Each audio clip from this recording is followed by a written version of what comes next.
আগামী সেপ্টেম্বরের 8 তারিখে জাতিসংঘের সাধারণ পরিষদের সভাপতি হিসেবে আমার দায়িত্ব গ্রহণ করব।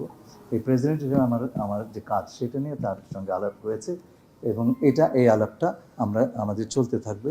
জাতিসংঘের প্রতিষ্ঠার পেছনে আমেরিকার একটা বিশাল ভূমিকা ছিল।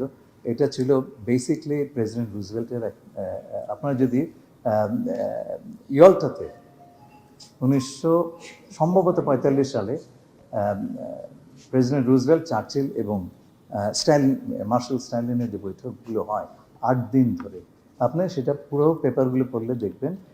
হ্যাঁ, ইয়ল্টা। তো সেইটাতে আপনি দেখবেন যে মার্কিন রাষ্ট্রপতি রুজভেল্ট তার সবচেয়ে বড় একটা এজেন্ডা ছিল ইউনাইটেড নেশনস এবং লিগ অফ নেশনসের মতন এটা এই নতুন সংস্থা যাতে সহজেই মুখ থুবড়ে না পড়ে তার জন্য উনি কিছু কিছু স্পেশাল বন্দোবস্ত করেছেন। তো জাতিসংঘের ব্যাপারে আমেরিকান ইন্টারেস্ট সেই সময় থেকে, এর শুরুর থেকে এই কনসেপ্টটাই এসছে ওদের কাছ থেকে।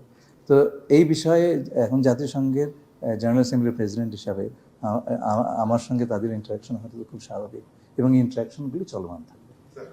স্যার, একটা হচ্ছে ইস্যুতে বিশেষ করে সেটা অতীতে ঘেরার কারণে ইউএস মনে করে তাদের সিকিউরিটি সার্ভিলেন্স ইস্যুতে তাদের কিছু কনসার্ন ছিল।